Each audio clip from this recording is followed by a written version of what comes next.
Ils n'ont qu'à dégager.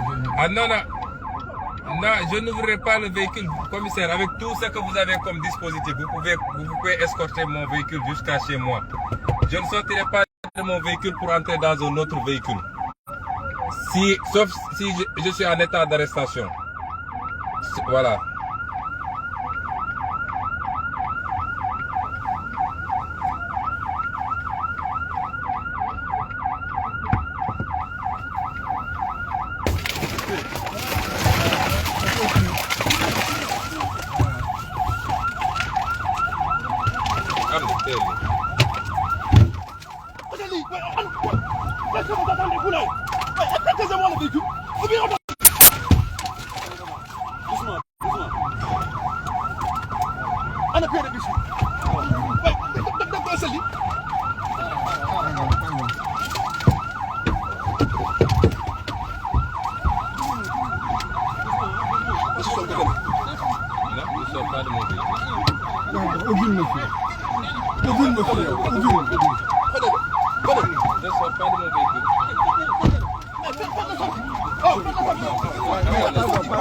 Je suis en état d'arrestation.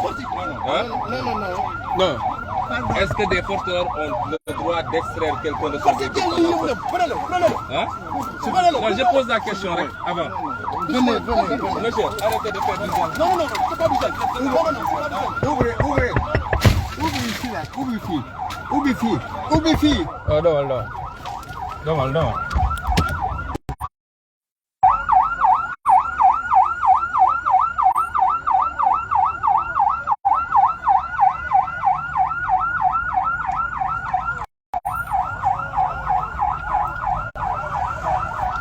léegi gis ngeen ni ñu def vitre bi gis ngeen ni ñu def vitre oto bi toj nañ ko enlevé ko léegi toj nañ vitre bi enlevé président.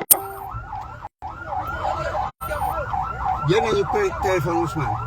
waaw jël naa ko. jël nañu ko. non jël naa téléphone bi. gis nga denc ko bu baax bu téléphone yi. non lii sama téléphone la. ana téléphone Ousmane. mi ngi ma dégg.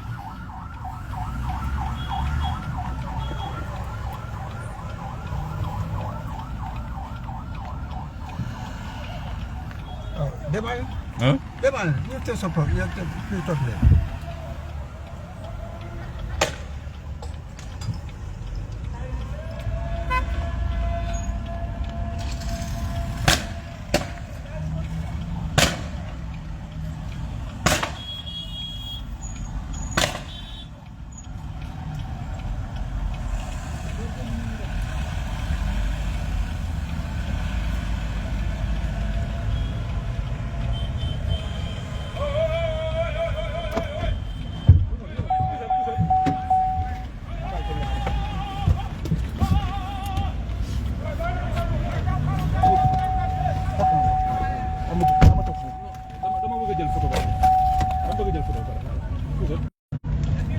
Ils l'ont cassé.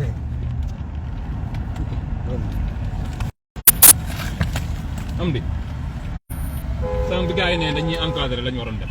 non xam nga lan moo neexul ñoom ñi ñuy wax fan la ñuy jaar ak fu ñu dul jaar.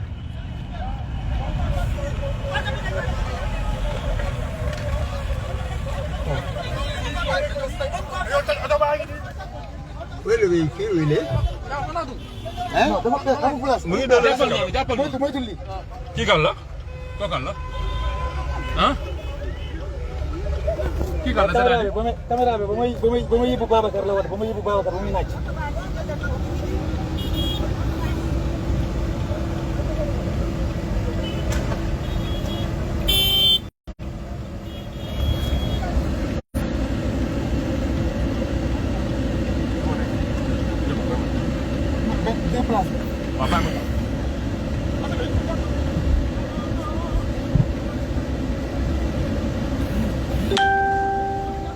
oto bi mu nekk moom maître moo fa nekk. waaw. waaw.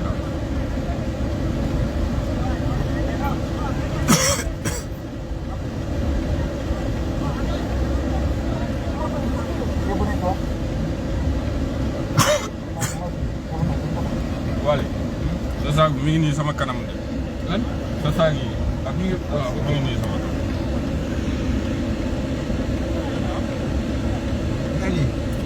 Je voulais me mettre dans le véhicule, tu peux pas les laisser seuls comme ça? Non, ils ont interdit qu'on entre là-bas. Maître Siré est là-bas. Maître Siré Bachilé est monté. S'il est là-bas. Non, mais maître qui Siré Clédor. Il est là-bas avec lui. Ouais. Loo jël nii